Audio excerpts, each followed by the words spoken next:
ಧಮಾಕ ವಿಶೇಷ ಕಾರ್ಯಕ್ರಮಕ್ಕೆ ಸ್ವಾಗತ. ನಾನು ಚಿದಾನಂದ್ ರುದ್ರಾಪುರ್ ಮಠ್. ಮತ್ತೊಂದು ಪಂದ್ಯಕ್ಕೆ ಸಜ್ಜಾದ ಚಿನ್ನಸ್ವಾಮಿ ಕ್ರೀಡಾಂಗಣ. ಹೌದು, ರಾಯಲ್ ಚಾಲೆಂಜರ್ಸ್ ಬೆಂಗಳೂರು ತಂಡದ ಹುಡುಗರು ಈಗಾಗಲೇ ತವರಿನಾಚೆಗಿನ ಎಲ್ಲ ಪಂದ್ಯಗಳನ್ನ ಗೆದ್ದು ಬೀಗುತ್ತಿದ್ದಾರೆ. 10 ಪಾಯಿಂಟ್ಸ್ಗಳೊಂದಿಗೆ ಅಂಕಪಟ್ಟಿಯಲ್ಲಿ 3ನೇ ಸ್ಥಾನದಲ್ಲಿ ಕುಳಿತುಕೊಂಡಿದ್ದಾರೆ. ನಮ್ಮ ಚಿನ್ನಸ್ವಾಮಿಯಲ್ಲಿ ಸತತ 3 ಪಂದ್ಯಗಳನ್ನ ಸೋತು RCB ಅಭಿಮಾನಿಗಳಿಗೆ ನಿರಾಸೆಯನ್ನ ತಂದಿದ್ದಾರೆ. ಇದೇ ಚಿನ್ನಸ್ವಾಮಿ ಸ್ಟೇಡಿಯಂನಲ್ಲಿ 4ನೇ ಪಂದ್ಯವನ್ನ ಆಡಲು ರಾಜಸ್ಥಾನ್ ರಾಯಲ್ಸ್ ವಿರುದ್ಧ ಆಡಲು ಸಜ್ಜಾಗಿದೆ. ಈ ಒಂದು ಪಂದ್ಯ ಹೇಗಿರಲಿದೆ? ಚಿನ್ನಸ್ವಾಮಿ ಸ್ಟೇಡಿಯಂನಲ್ಲಿ ಮೊದಲ ಪಂದ್ಯದಲ್ಲಿ ವಿನ್ ಆಗ್ತಾರಾ ಬೆಂಗಳೂರು ಹುಡುಗರು? ಇದೆಲ್ಲದರ ಬಗ್ಗೆ ಮಾತನಾಡಲಿಕ್ಕೆ ಇವತ್ತು ನಮ್ಮ ಜೊತೆಗೆ ಜಾಯ್ನ್ ಆಗಿದ್ದಾರೆ ಸ್ಪೋರ್ಟ್ಸ್ ರಿಪೋರ್ಟರ್ ರಮೇಶ್ ಕೋಟೆ ಅವರು. ಬನ್ನಿ ಅವ್ರನ್ನ ಮಾತಾಡ್ಸೋಣ. ರಾಜಸ್ಥಾನ್ ಮತ್ತು ರಾಯಲ್ ಚಾಲೆಂಜರ್ಸ್ ಬೆಂಗಳೂರು ತಂಡದ ಮ್ಯಾಚ್ ಹೇಗಿರಲಿದೆ ಮತ್ತು ಟೀಮ್ ಸೆಟ್ ಯಾವ ರೀತಿ ಇರಲಿದೆ ಎಲ್ಲದರ ಬಗ್ಗೆ ತಿಳ್ಕೊಂಡು ಬರೋಣ.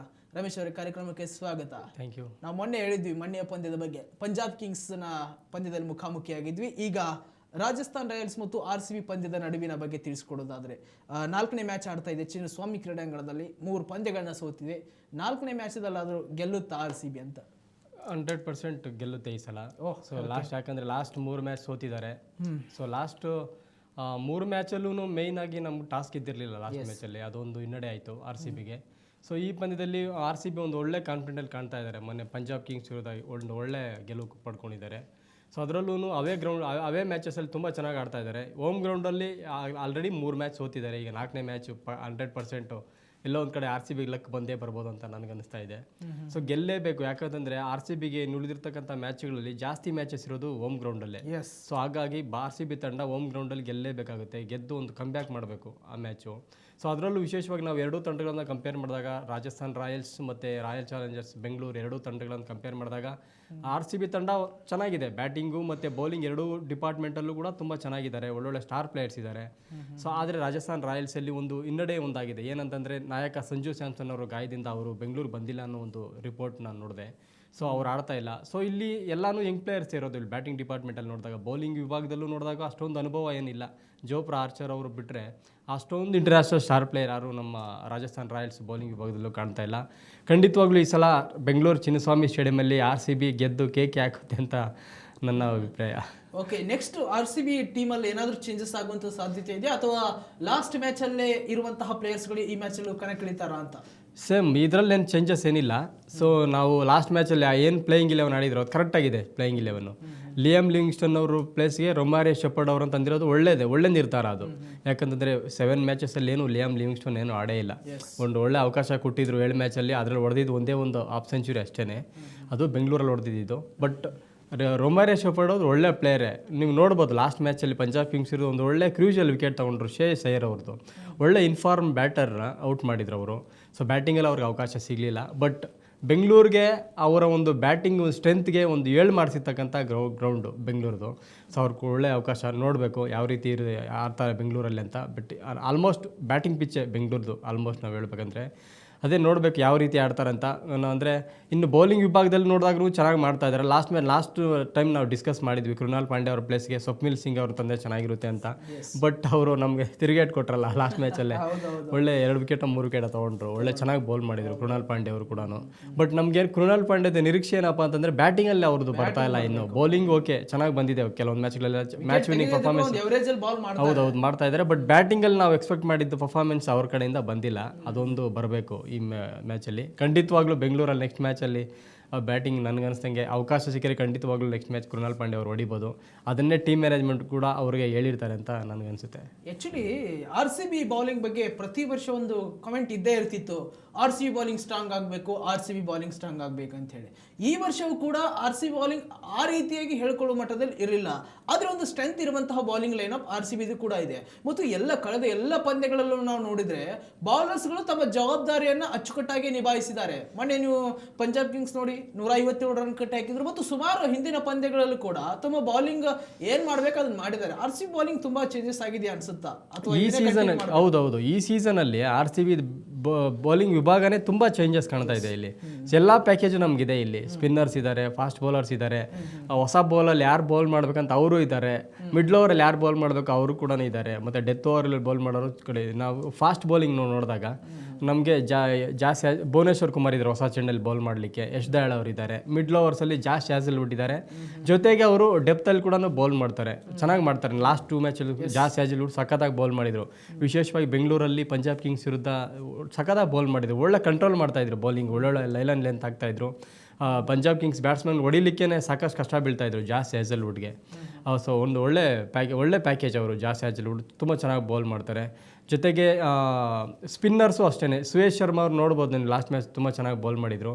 ಸೊ ಅವರು ಹೋಮ್ ಗ್ರೌಂಡಲ್ಲಿ ಸ್ಪಿನ್ಗೆ ಚೆನ್ನಾಗಿದೆ, ಸ್ಪಿನ್ಗೆ ಹೆಲ್ಪ್ ಮಾಡುತ್ತೆ ಇಲ್ಲಿ ಪಿಚ್ ಕೂಡ. ಸೊ ಅದು ಈ ಮ್ಯಾಚಲ್ಲೂ ಅವರು ಅದೇ ಒಂದು ಪರ್ಫಾರ್ಮೆನ್ಸ್ ಮಾಡಲಿಕ್ಕೆ ಇದನ್ನು ನೋಡ್ತಾ ಇದ್ದಾರೆ. ಜೊತೆಗೆ ಕೃಣಾಲ್ ಪಾಂಡ್ಯನೂ ಚೆನ್ನಾಗಿ ಬೌಲ್ ಮಾಡ್ತಾ ಇದ್ದಾರೆ. ಕೆಲವೊಂದು ಮ್ಯಾಚ್ಗಳಲ್ಲಿ ಹೌದು ಅವರು ನಿರೀಕ್ಷೆ ಹುಸಿಗೊಳಿಸಿದ್ರು ಕೆಲವೊಂದು ಮ್ಯಾಚ್ಗಳಲ್ಲಿ, ಬಟ್ ಇನ್ನು ಕೆಲವು ಮ್ಯಾಚ್ಗಳೆಲ್ಲ ಚೆನ್ನಾಗಿ ಒಂದು ಮ್ಯಾಚ್ ವಿನಿಂಗ್ ಪರ್ಫಾರ್ಮೆನ್ಸ್ ತೋರಿಸಿದ್ದಾರೆ ಬೌಲಿಂಗಲ್ಲಿ ಕೃಣಾಲ್ ಪಾಂಡ್ಯವರು. ಅಂದರೆ ಇವರಿಬ್ಬರು ಚೆನ್ನಾಗಿ ಬೌಲ್ ಮಾಡ್ತಾ ಇದ್ದಾರೆ. ಇವರಿಬ್ಬರು ಅಂದರೆ ನೆಕ್ಸ್ಟ್ ಮ್ಯಾಚಲ್ಲಿ ಇವರಿಬ್ಬರೇ ಸ್ಪಿನ್ನರ್ಸ್. ಇನ್ನು ಲಿಯಾಮ್ ಲಿಂಗ್ಸ್ಟನ್ ಇದ್ದಿದ್ರೆ ಅವ್ರು ಖಂಡಿತ ಅವರು ಆಗ್ತಾಯಿದ್ರೆ ನಾವು ಮೋಸ್ಟ್ಲಿ. ಸೊ ಅವರಿಲ್ಲ, ಇವಾಗ ಇಬ್ಬರೇ ಇರೋದು ಸ್ಪಿನ್ಗೆ. ಮತ್ತು ಫಾಸ್ಟ್ ಬೌಲರ್ಸಲ್ಲಿ ತಗೊಂಡಾಗ ಭುವನೇಶ್ವರ್ ಕುಮಾರ್ ಇದ್ದಾರೆ, ಯಶ್ ದಯಾಳ್ ಇದ್ದಾರೆ, ಜೊತೆಗೆ ಜಾಸ್ ಹ್ಯಾಸಲ್ವುಡ್ ಅವರಿದ್ದಾರೆ. ಟೋಟಲ್ 5 ಜನ ಆಯಿತು. ಮತ್ತು ರೊಮಾರಿಯಾ ಶೆಫರ್ಡ್ ಅವ್ರಿಗೇನಾದರೂ ಅವಕಾಶ ಸಿಕ್ಕಿದ್ರೆ ಅವರು ಖಂಡಿತವಾಗ್ಲೂ ಬೌಲ್ ಮಾಡೇ ಮಾಡ್ತಾರೆ. ಸಾಕು, ಈ ಬೌಲಿಂಗ್ ಇಟ್ಕೊಂಡೇ ಆರಾಮಾಗಿ ಆಡಿಸ್ಬೋದು, ಏನು ಪ್ರಾಬ್ಲಮ್ ಏನಿಲ್ಲ. ಚೆನ್ನಾಗಿದೆ ಸ್ಟ್ರೆಂತ್, ಬೌಲಿಂಗ್ ಸ್ಟ್ರೆಂತ್. ಸರ್, RRಗೂ ಕೂಡ ಈ ಒಂದು match do or die match ಅಂತ ಹೇಳ್ಬೋದು. ಯಾಕಂತಂದ್ರೆ ಸತತ ವೈಫಲ್ಯವನ್ನು ಅನುಭವಿಸ್ತಾ ಬರ್ತಿದೆ ಮತ್ತು ಗಾಯದ ಮೇಲೆ ಬರೆ ಎನ್ನುವ ಹಾಗೆ ಸಂಜು ಸ್ಯಾಮ್ಸನ್ ಅವರು ಕೂಡ ಇಂಜುರಿಯಿಂದ ಹೊರಬಿದ್ದಂತೆ ಕಾಣ್ತಾ ಇದೆ. ಮತ್ತು ಆ ಒಂದು ಸ್ಟ್ರೆಂತ್ ಇರುವಂತಹ ಬ್ಯಾಟಿಂಗ್ ಕೂಡ ನಾವು ಕಾಣ್ತಾ ಇಲ್ಲ. ಬೌಲಿಂಗ್ ಕೂಡ ತುಂಬಾ ವೀಕ್ ಆಗ್ತಾ ಇದೆ. ಕಳೆದ 2-3 ಪಂದ್ಯಗಳಲ್ಲಿ ನೋಡೋದಾದ್ರೆ ಗೆಲ್ಲುವಂತಹ ಪಂದ್ಯಗಳನ್ನ ಸೋತಿದೆ ರಾಜಸ್ಥಾನ್ ರಾಯಲ್ಸ್. 6 ಬಾಲ್ 10 ರನ್ ಒಂದು ಮ್ಯಾಚು DC ಅವರು ಕೂಡ, 6 ಬಾಲ್ 9 ರನ್ ಮೊನ್ನೆ LSG ಜೊತೆ. ಹೀಗೆ ಒಂದು ಗೆಲ್ಲುವಂತಹ ಪಂದ್ಯಗಳನ್ನ ಸೋತಿದೆ. ಹೇಗೆ ರಾಜಸ್ಥಾನ್ ಕಥೆ ಏನಂತ? ರಾಜಸ್ಥಾನ್ ರಾಯಲ್ಸ್ ನೋಡಿ, ಇವರು ಮೆಗಾ ಆಕ್ಷನಲ್ಲೇ ಸೋತ್ಬಿಟ್ಟಿದ್ದಾರೆ ಅಂತ ನನಗೆ ಅನಿಸ್ತಾ ಇದೆ. ಇಲ್ಲಿ ನೀವು ಬ್ಯಾಟಿಂಗ್ ಡಿಪಾರ್ಟ್ಮೆಂಟ್ ನೋಡಿದಾಗ ಒಬ್ಬ ಎಕ್ಸ್ಪೀರಿಯನ್ಸ್ ಪ್ಲೇಯರ್, ಒಬ್ಬ ಇಂಟರ್ನ್ಯಾಷನಲ್ ಮ್ಯಾಚಸ್ ಜಾಸ್ತಿ ಆಡಿರೋ ಪ್ಲೇಯರೇ ಇಲ್ಲ ಇಲ್ಲಿ. ಲಾಸ್ಟ್ ಸೀಸನಲ್ಲಿ ಜೋಸ್ ಬಟ್ಲರ್ ಅವರಿದ್ದರು, ಒಂದು ಅನುಭವ ಇತ್ತು ಬ್ಯಾಟಿಂಗ್ ಡಿಪಾರ್ಟ್ಮೆಂಟಲ್ಲಿ. ಈಗ ನೀವು ಪ್ರೆಸೆಂಟ್ ಟೀಮ್ ಬ್ಯಾಟಿಂಗ್ ಡಿಪಾರ್ಟ್ಮೆಂಟ್ ನಾವು ನೋಡಿದಾಗ ಯಾರು ಅನುಭವಿ ಬ್ಯಾಟ್ಸ್ಮನ್ಗಳೇ ಇಲ್ಲ ಇಲ್ಲಿ, ಎಲ್ಲನೂ ಯಂಗ್ಸ್ಟರ್ಸೇ. ಈಗ ನಾವು ಒಂದು ಲೆಕ್ಕದಲ್ಲಿ ಸಂಜು ಸ್ಯಾಮ್ಸನ್ ಅವ್ರು ತೊಗೊಂಡ್ರು, ಅವರು ಕೂಡ ಇಂಟರ್ನ್ಯಾಷನಲ್ ಲೆವೆಲಲ್ಲಿ ಜಾಸ್ತಿ ಮ್ಯಾಚಸ್ ಆಡಿಲ್ಲ. ಅವ್ರು ಆಡ್ತಿರೋದು IPL ಜಾಸ್ತಿ ಮ್ಯಾಚ್ ಆಡ್ತಾ ಇದ್ದಾರೆ ಹೊರತು ಇಂಟರ್ನ್ಯಾಷನಲ್ ಮ್ಯಾಚಲ್ಲಿ ಜಾಸ್ತಿ ಅಷ್ಟೊಂದು ಮ್ಯಾಚಸ್ ಅಂದರೆ ರೆಗ್ಯುಲರಾಗಿ ಅವ್ರು ಇಂಡಿಯಾ ಟೀಮ್ಗೆ ಆಡಿಲ್ಲ ಅವರು. ಸೊ ಇಲ್ಲಿ ನಮಗೆ ಜೋಸ್ ಬಟ್ಲರ್ ಇವರು ಉಳಿಸ್ಕೊಳ್ಬೇಕಾಗಿತ್ತು, ಇವರು ಬಿಟ್ಟು ತಪ್ಪು ಮಾಡಿದ್ದಾರೆ ಒಂದು. ಮತ್ತು ಇನ್ನೂ ಸ್ವಲ್ಪ ಅನುಭವಿ ಬ್ಯಾಟ್ಸ್ಮನ್ಗಳು ಬೇಕಾಗಿತ್ತು ಮಿಡ್ಲ್ ಆರ್ಡ್ರಲ್ಲಿ. ಈಗ ಶಿಮ್ರಾನ್ ಹೆಟ್ಮೇರ್ನ ಇಟ್ಕೊಂಡಿದ್ದಾರೆ. ಶಿಮ್ರಾನ್ ಹೆಟ್ಮೇರ್ನಿಂದನೂ ಅವ್ರ ಕಡೆಯಿಂದನೂ ಒಂದು ನಿರೀಕ್ಷಿತ ಪ್ರದರ್ಶನ ಬರ್ತಾ ಇಲ್ಲ. ರಿಯಾನ್ ಪರಾಗರು ಹೋದ ಸೀಸನ್ನು ಅಂದರೆ ಆಡಿದ್ದಾರೆ, ಬಟ್ ಅವ್ರ ಕಡೆಯಿಂದನೂ ಇನ್ನೂ ಅಂಥ ಏನು ಪರ್ಫಾರ್ಮೆನ್ಸ್ ಇನ್ನೂ ಬಂದಿಲ್ಲ. ಇನ್ನೂ ಯಂಗ್ ಪ್ಲೇಯರ್ಸ್ ಅವರೆಲ್ಲನೂ, ಅವ್ರಿಗೆ ಅನುಭವದ ಕೊರತೆ ಇದೆ. ಸೊ RCB ಇವರು ರಾಜಸ್ಥಾನ್ ರಾಯಲ್ಸ್ ಅವರು ಅದೇ ಇದು ತಪ್ಪು ಮಾಡಿದ್ದು ಏನಂತಂದರೆ ಅನುಭವಿ ಬ್ಯಾಟ್ಸ್ಮನ್ಗಳನ್ನ ಬ್ಯಾಟಿಂಗ್ ಡಿಪಾರ್ಟ್ಮೆಂಟಲ್ಲಿ ಇಟ್ಕೊಬೇಕಾಗಿತ್ತು, ಬಿಡಬಾರ್ದಾಗಿತ್ತು. ಸೊ ಮತ್ತು ಬೌಲಿಂಗಲ್ಲಿ ನಾವು ಬಂದಾಗ, ಬೌಲಿಂಗಲ್ಲಿ ನಾವು ನೋಡಿದಾಗ international star player Jos Buttler ಒಬ್ಬರೇ ಕಾಣ್ತಾ ಇರೋದು. ಸಂದೀಪ್ ಶರ್ಮಾ ಅವರೆಲ್ಲ ಅಷ್ಟೊಂದು ಏನು ಪ್ಲೇಯರ್ ಎಲ್ಲ. ಹೌದು, ಜೋಫ್ರಾ ಆರ್ಚರ್ ಅವರು ತುಂಬ ಇಂಗ್ಲೆಂಡ್ ಟೀಮ್ ಪರ ಸಾಕಷ್ಟು ಮ್ಯಾಚ್ ವಿನಿಂಗ್ ಪರ್ಫಾರ್ಮೆನ್ಸ್ ತೋರಿಸಿದ್ದಾರೆ. ಸೊ ಅದು ಬೇರೆ, ಅವರು ಇಂಜುರಿಯಿಂದ ಕಮ್ಬ್ಯಾಕ್ ಮಾಡ್ತಾ ಇರೋದು ಜೋಸ್ ಬಟ್ಲರ್ ಅವರು. ಇನ್ನೂ ಸ್ವಲ್ಪ ಇವರು ಒಳ್ಳೊಳ್ಳೆ ಬೌಲರ್ಸ್ನ ಪಿಕ್ ಮಾಡ್ಬೋದಾಗಿತ್ತು, ಮೆಗಾ ಆಕ್ಷನಲ್ಲಿ ಪಿಕ್ ಮಾಡಲಿಲ್ಲ, ಇರೋದ್ರಲ್ಲೇ ಅಡ್ಜಸ್ಟ್ ಮಾಡ್ತಾ ಇದ್ದಾರೆ. ಮತ್ತು ಇನ್ನೊಂದು ಏನಂದರೆ ಯಜುವೇಂದರ್ ಚಹಲ್ ಅವ್ರನ್ನ ಏನಕ್ಕೆ ಬಿಟ್ಟರು ಅನ್ನೋದೇ ಒಂದು ಇಲ್ಲಿ ಪ್ರಶ್ನೆ ಕಾಡ್ತಾ ಇದೆ. ತುಂಬ ಚೆನ್ನಾಗಿ ಬೌಲ್ ಮಾಡ್ತಾರೆ. ರಾಜಸ್ಥಾನ್ ರಾಯಲ್ಸ್ ಪರ ಬಂದಾಗ 2022 ಅನಿಸುತ್ತೆ ಪರ್ಪಲ್ ಬ್ಯಾಕ್ ಅವರೇ ಗೆದ್ದಿದ್ದು.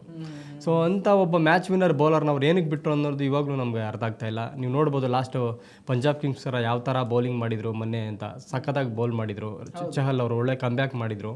ಸೊ ಅವರು ಉಳಿಸ್ಕೊಬೇಕಾಗಿತ್ತು. ಅದರಲ್ಲೂ ವಿಶೇಷವಾಗಿ ನಮ್ಮ ಈಗ ನೆಕ್ಸ್ಟ್ ಮ್ಯಾಚ್ ಇರೋದು ನಮ್ಮ ಬೆಂಗಳೂರಲ್ಲಿ ಮ್ಯಾಚಲ್ಲಿ ಅವರೇನಾದರೂ ರಾಜಸ್ಥಾನ್ ರಾಯಲ್ಸ್ ಟೀಮಲ್ಲಿ ಇದ್ದರೆ ಖಂಡಿತವಾಗ್ಲೂ ಬೆಂಗಳೂರು ಕಂಡೀಷನ್ಸಲ್ಲಿ ಚೆನ್ನಾಗಿ ಬೌಲ್ ಮಾಡ್ತಾಯಿದ್ರು. ಸೊ ಇದು ಅಂದರೆ ಟೀಮೇ ನಮ್ಗೆ ನೋಡಿದಾಗ ಬ್ಯಾಟಿಂಗ್ ಮತ್ತು ಬೌಲಿಂಗ್ ಎರಡೂ ಡಿಪಾರ್ಟ್ಮೆಂಟ್ ನೋಡಿದಾಗ ರಾಜಸ್ಥಾನ್ ರಾಯಲ್ಸ್ ತಂಡ ಸೊ ಎಲ್ಲನೂ ಯಂಗ್ ಪ್ಲೇಯರ್ಸೇ ಇದ್ದಾರೆ. ಅನುಭವಿಗಳ ಕೊರತೆ ಎದ್ದು ಕಾಣ್ತಾ ಇದೆ ಅಂತ ಹೇಳ್ಬೋದು. ಎಸ್, ಈಗ RCB ಪ್ಲೇ ಆಫ್ ಬಗ್ಗೆನೂ ಕೂಡ ಲೆಕ್ಕಾಚಾರವನ್ನು ಹಾಕೋದಾದರೆ RCBಗೆ ಇನ್ನೂ 6 ಪಂದ್ಯಗಳು ಉಳಿದಿವೆ ರಮೇಶ್ ಅವರೇ. 8 ಪಂದ್ಯಗಳು ಈಗಾಗಲೇ ಮುಕ್ತಾಯಗೊಂಡಿದೆ. ಇನ್ನೂ ಅಂದ್ರೆ 6 ಪಂದ್ಯಗಳಲ್ಲಿ 3 ಪಂದ್ಯವನ್ನಾದರೂ ಕೂಡ RCB ಗೆಲ್ಲಲೇಬೇಕು. ಯಾಕಂತಂದ್ರೆ ಉಳಿದ 6 ಪಂದ್ಯಗಳಲ್ಲಿ ಇನ್ನೂ 3 ಪಂದ್ಯಗಳನ್ನ ಗೆದ್ರೆ ಇನ್ನೂ 6 ಅಂಕಗಳೊಂದಿಗೆ ಈಗ 10 ಪಾಯಿಂಟ್ಸ್ ಇದೆ. 16 ಪಾಯಿಂಟ್ಸ್ಗಳೊಂದಿಗೆ ಪ್ಲೇ ಆಫ್ಗೆ ಹೋಗುತ್ತೆ. ಆದ್ರೆ ಮೊದಲ ಸ್ಥಾನವನ್ನ ಮತ್ತು 2ನೇ ಸ್ಥಾನವನ್ನ ಪಡ್ಕೋಬೇಕಂತಂದ್ರೆ 6ರಲ್ಲಿ ಕನಿಷ್ಠ ಆದ್ರೂ 4 ಆದ್ರೂ ಇವರು ಗೆಲ್ಲಲೇಬೇಕು. ಯಾಕಂತಂದ್ರೆ ಬೇರೆ ತಂಡಗಳ ಮೇಲೆ ಇವರು ಲೆಕ್ಕಾಚಾರ ಹಾಕುದಾದ್ರೆ ಈಗಾಗಲೇ GTDC ಒಳ್ಳೆ ಪರ್ಫಾರ್ಮೆನ್ಸ್ ಅನ್ನ ತೋರಿಸಿ ಅಂಕಪಟ್ಟಿಯಲ್ಲಿ ಜಿಗಿತವನ್ನ ಕಾಣ್ತಾ ಇದೆ. ಹಾಗಾಗಿ RCB ಸಾಧ್ಯವಾದಷ್ಟು ಪಂದ್ಯಗಳನ್ನ ಗೆಲ್ಲಲೇಬೇಕಾಗುತ್ತೆ ಅನ್ನುವಂಥದ್ದು. ಈಗ ಯಾಕಂತಂದ್ರೆ ಇನ್ನ ನೋಡಿ ಚೆನ್ನೈ ಸೂಪರ್ ಕಿಂಗ್ಸ್ ಜೊತೆ ಬಂದಿದೆ, ತವರಿನಂಗಳದಲ್ಲಿ 4 ಇದೆ. ಆಚೆ ಒಂದು ಡೆಲ್ಲಿ ಜೊತೆ ಒಂದಿದೆ, ಲಕ್ನೋ ಜೊತೆ ಒಂದಿದೆ. ಹಾಗಾಗಿ ತವರಿನ 4 ಪಂದ್ಯಗಳನ್ನ ಇವರು ಗೆದ್ದದೇ ಆದಲ್ಲಿ ಪ್ಲೇ ಆಫ್ ಇನ್ನೂ ಸನಿಹ ಬರುತ್ತೆ. ಯಾಕಂತಂದ್ರೆ ಕಳೆದ ಕೆಲವೊಂದಿಷ್ಟು ವರ್ಷಗಳ ಹಿಂದೆ ಏನು RCB ಪ್ಲೇ ಆಫ್ಸ್ಗೆ ಬಂದಿದೆ, ನಾಕೌಟ್ ಹಂತಗಳಲ್ಲಿ ಬಂದಿದೆ, 3rd ಮತ್ತು 4th ಪ್ಲೇಸ್ ಅಲ್ಲೇ ಇದೆ. 1st 2nd ಪ್ಲೇಸ್ ಅಲ್ಲಿ ಇವ್ರಿಗೆ ಬರ್ಲಿಕ್ಕೆ ಆಗ್ತಾ ಇಲ್ಲ. ಯಾಕಂತಂದ್ರೆ ಅಲ್ಲಿ ಒಂದು ಏನಾದರೂ ಮತ್ತೊಮ್ಮೆ ಸೋತರು ಕೂಡ ಒಂದು ಅವಕಾಶ ಇರುತ್ತೆ ಇವರಿಗೆ. ವಿನ್ ಆದರೆ ಡೈರೆಕ್ಟ್ ಫೈನಲ್ಗೆ ಹೋಗಿ ಕೊಡ್ತಾರೆ. ಹಾಗಾಗಿ ಈ 6 ಪಂದ್ಯಗಳಲ್ಲಿ ಯಾವ ಜೊತೆ ಪಂದ್ಯವನ್ನ ಗೆಲ್ಲಬಹುದು RCB ಅಂತ? RCBಗೆ ನನ್ನ ಪ್ರಕಾರ ಇವರು ಯಾವ ಮೈಂಡ್ ಸೆಟ್ಟಲ್ಲಿ ಆಡಬೇಕಂದ್ರೆ ಇನ್ನು ಉಳಿದಿರೋ 6 ಮ್ಯಾಚ್ಗಳಲ್ಲಿ 6 ಮ್ಯಾಚು ಗೆಲ್ಲಬೇಕನ್ನೋ ಒಂದು ಮೈಂಡ್ ಸೆಟ್ಟಲ್ಲೇ ಇವ್ರು ಆಡಬೇಕು. ಸೊ ಹಿಂದೆ ಏನಾಯಿತು, ಹಿಂದೆ ಯಾರ್ಯಾರ ಮೇಲೆ ಸೋತಿದ್ರು, ಸೊ ಅದೆಲ್ಲ ಇವ್ರ ಮೈಂಡಿಂದ ತೆಗಿಬೇಕು. ಪ್ರತಿಯೊಂದು ಮ್ಯಾಚ್ನೂ ಇವರು ರಿಫ್ರೆಶ್ ಆಗಿ ಆಡಬೇಕಿದ್ದು. ಹೊಸ ಮ್ಯಾಚ್ ಆಡ್ತಾ ಇದ್ದೀವಿ ಅನ್ನೋ ಒಂದು ಮೈಂಡ್ ಸೆಟ್ಟಲ್ಲಿ ಇವ್ರು ಆಡಬೇಕಾಗುತ್ತೆ. ಸೊ ಈಗ ಇವರು ಪಾಯಿಂಟ್ಸ್ ಟೇಬಲ್ನಲ್ಲಿ ಎಂಡ್ ಆಫ್ ದಿ ಲೀಗ್ ಮುಗಿಸೋಳಗಡೆ ಇವರು ಟಾಪ್ 2ನಲ್ಲಿ ಬರಬೇಕು. ಸೊ ಇದ್ರ ಕಡೆ ಗಮನ ಕೊಡಬೇಕು ಇವರು. ಯಾಕಂತಂದರೆ ನೀವು ಮೊದಲನೇ ಕ್ವಾಲಿಫೈಯಲ್ಲಿ ಸೋತ್ರೂ 2ನೇ ಕ್ವಾಲಿಫೈಯರ್ ಮೂಲಕ ನೀವು ಫೈನಲ್ಗೆ ಹೋಗ್ಬೋದು. ಒಂದು ವೇಳೆ ನೀವು 3rd 4th ಬಂದರೆ ಕಷ್ಟ ಆಗ್ಬಿಡುತ್ತೆ. ಯಾಕಂತಂದರೆ 2 ಮ್ಯಾಚ್ ಗೆಲ್ಲಬೇಕು, ಅದು ತುಂಬ ಟಫ್ ಜಾಬ್ ಅದು. ಯಾಕಂದರೆ ಲಾಸ್ಟ್ 2 ಸೀಸನ್ ಅದೇ ಥರ ಆಗಿರೋದು. ಅದಕ್ಕೆ ಯಾವುದಕ್ಕೂ ಸೇಫರ್ ಝೋನು 1 ಅಥವಾ 2 ಅಲ್ಲಿಗೆ ಬಂದರೆ ಬೆಸ್ಟ್ ಅಂತ ನನ್ನ ಅಭಿಪ್ರಾಯ. ಬಟ್ ಅದೇ RCB ತಂಡ ಅದೆಲ್ಲ ನೋಡಬಾರ್ದು. ಯಾರ ತಂಡದಲ್ಲಿ ಇವ್ರ ಮೇಲೆ ಗೆಲ್ಲಬೇಕು, ಅವ್ರ ಮೇಲೆ ಸೋಲ್ಬೇಕು, ಆ ಥರ ಏನೂ ಮೈಂಡ್ಸೆಟ್ ಇರಬಾರ್ದು. ಒಳ್ಳೆ ಟೀಮ್ ಚೆನ್ನಾಗಿದೆ, ಬ್ಯಾಟಿಂಗಲ್ಲೂ ಚೆನ್ನಾಗಿದೆ, ಬೌಲಿಂಗಲ್ಲೂ ಟೀಮ್ ಚೆನ್ನಾಗಿದೆ. ಸೊ ಅವ್ರ ಸ್ಟ್ರೆಂತ್ ಮೇಲೆ ಅವ್ರು ಟ್ರಸ್ಟ್ ಮಾಡಿ ಎಲ್ಲ ಮ್ಯಾಚನ್ನು ನಾವು ಗೆಲ್ತೀವಿ ಅನ್ನೋ ಒಂದು ಮೈಂಡ್ ಸೆಟ್ಟಲ್ಲಿ ಆಡಬೇಕು. ಹಂಗೆ ಆಡಿದ್ರೆ ಖಂಡಿತವಾಗ್ಲೂ ಇನ್ನು ಉಳಿದಿರೋ 6 ಮ್ಯಾಚ್ಗಳಲ್ಲಿ ಕನಿಷ್ಠ ಒಂದು 4 ಮ್ಯಾಚ್ ಆದರೂ ಗೆಲ್ಬೋದು. ಸೊ ಒಂದು 8 ಮ್ಯಾಚ್ ಗೆದ್ರೂ RCB ತಂಡ ಯಾವುದೇ ಒಂದು ಬೇರೆ ತಂಡದ ಒಂದು ಫಲಿತಾಂಶನ ಅವಲಂಬನೆ ಮಾಡದೆ ಪ್ಲೇ ಆಫ್ಸ್ಗೆ ಹೋಗುತ್ತೆ 8 ಮ್ಯಾಚ್ ಗೆದ್ದರೆ, ಇನ್ನು 3 ಮ್ಯಾಚ್ ಗೆದ್ದರೆ. ಸೊ ಬಟ್ ಅದನ್ನು ಇವರು ಗಮನ ಕೊಡಬಾರ್ದು. ಆದಷ್ಟು ಇವರು ಟಾಪ್ 2ಗೆ ಬರಲಿಕ್ಕೆ ಪ್ರಯತ್ನ ಪಡಬೇಕು. ಆದಷ್ಟು 6 ಮ್ಯಾಚಲ್ಲಿ 6 ಮ್ಯಾಚು ಗೆಲ್ಲಬೇಕು ಅನ್ನೋ ಒಂದು ಮೈಂಡ್ ಸೆಟ್ಟಲ್ಲಿ ಆಡಬೇಕು ಇವರು. ಅದ್ರ ಕಡೆ ಗಮನ ಕೊಡಬೇಕು. ಇನ್ನು ರಾಜಸ್ಥಾನ್ ರಾಯಲ್ಸ್ ತಂಡ ನಾವು ನೋಡಿದಾಗ ಆಡಿರೋ 8 ಮ್ಯಾಚ್ಗಳಲ್ಲಿ 2 ಮ್ಯಾಚ್ ಗೆದ್ದಿರೋದು. ಸೊ ಇನ್ನು 6 ಮ್ಯಾಚ್ ಇದೆ, 6 ಮ್ಯಾಚು ಹೊಡಿಬೇಕು. ಅದು ಅದು ಅಸಾಧ್ಯವಾದ ಮಾತದು, ಚಾನ್ಸೇ ಇಲ್ಲ ಅದು. ಒಂದು ವೇಳೆ ಏನಾದರೂ ಅದರಲ್ಲಿ ಒಂದು 5 ಮ್ಯಾಚ್ ಗೆದ್ರೂ ಅವರ ಒಟ್ಟು 7 ಮ್ಯಾಚ್ ಆಗುತ್ತೆ, ಟೋಟಲ್ 14 ಪಾಯಿಂಟ್ಸ್ ಆಗುತ್ತೆ. ಚಾನ್ಸ್ ಇರುತ್ತೆ ಪ್ಲೇ ಆಫ್ಸ್ಗೆ. ಅಂದರೆ ಬೇರೆ ತಂಡಗಳ ಒಂದು ರನ್ ರೇಟ್ ಆಧಾರದ ಮೇಲೆ ಇವರು ಅರ್ಹತೆ ಪಡೆಯಬಹುದು. ಬಟ್ ಅದರಂದರೆ RCB ಒಂದು ಸಿಚುವೇಶನ್ ಈಗ ತುಂಬ ಚೆನ್ನಾಗಿದೆ ಇವಾಗ, ಖಂಡಿತವಾಗ್ಲೂ ತುಂಬ ಚೆನ್ನಾಗಿದೆ. RCB ಇದನ್ನು ಗಮನ ಕೊಟ್ಟು ಒಂದು ಚೆನ್ನಾಗಿ ಆಡಬೇಕು ಮುಂದಿನ ಪಂದ್ಯಗಳಲ್ಲಿ. ಅದರಲ್ಲೂ ಹೋಮ್ ಗ್ರೌಂಡು ನಾವು ಸೋತಿದ್ದೀವಿ 3 ಮ್ಯಾಚ್ ಅನ್ನೋದು ಮೈಂಡಿಂದ ಮೊದಲು ತೆಗಿಬೇಕು. ಇದು ಫಸ್ಟ್ ಮ್ಯಾಚ್ ನಾವು ಆಡ್ತಾ ಇದ್ದೀವಿ ರಾಜಸ್ಥಾನ್ ರಾಯಲ್ಸ್ ವಿರುದ್ಧ ಅನ್ನೋ ಒಂದು ಮೈಂಡ್ ಸೆಟ್ಟಲ್ಲೇ ಅವರು ಕಣಕ್ಕಿಳಿಬೇಕು. ನೆಕ್ಸ್ಟ್ ಮ್ಯಾಚಲ್ಲಿ ಕಣಕ್ಕಿಳಿದ್ರೆ ಖಂಡಿತವಾಗ್ಲೂ RCB ತಂಡ ಗೆಲ್ಲುತ್ತೆ. ನೋಡುವ ರಮೇಶ್ ಅವರು, ಏನಾಗುತ್ತೆ ಮ್ಯಾಚು ಮತ್ತು ಪ್ಲೇ ಆಫ್ ಸ್ಥಾನದಲ್ಲಿ ಎಷ್ಟನೇ ಸ್ಥಾನದಲ್ಲಿ RCB ಕುಳಿತುಕೊಳ್ಳುತ್ತೆ. ಎಲ್ಲಕ್ಕಿಂತ ಮುಖ್ಯವಾಗಿ ರಾಜಸ್ಥಾನ್ ರಾಯಲ್ಸ್ ಜೊತೆಗಿನ ಪಂದ್ಯ ಹೇಗಿರಲಿದೆ ಎಂಬುದರ ಬಗ್ಗೆ ಪಂದ್ಯ ಮುಗಿದ ನಂತರ ಮತ್ತೊಮ್ಮೆ ನಾವು ನಿಮ್ಮನ್ನು ಭೇಟಿ ಆಗ್ತೇವೆ. Thank you so much. ವೀಕ್ಷಕರೇ, ಇದಾಗಿತ್ತು ಇವತ್ತಿನ IPL ಧಮಾಕ ವಿಶೇಷ ಕಾರ್ಯಕ್ರಮ. RCB ಮತ್ತು RR ನಡುವಿನ ಪಂದ್ಯಕ್ಕೆ ಈಗಾಗಲೇ ಕ್ಷಣಗಣನೆ ಆರಂಭವಾಗಿದೆ.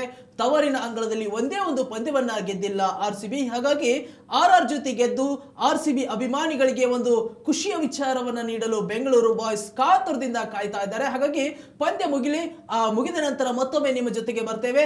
ಅಲ್ಲಿಯವರೆಗೆ ನಿರಂತರವಾಗಿ ನೋಡ್ತಾ ಇರಿ ಕ್ರಿಕೆಟ್ನ ಇಂಟ್ರೆಸ್ಟಿಂಗ್ ಸ್ಟೋರಿಗಳಿಗಾಗಿ ವಿಶ್ವವಾಣಿಯ IPL ಧಮಾಕ ವಿಶೇಷ ಕಾರ್ಯಕ್ರಮವನ್ನ. ನಮಸ್ಕಾರ.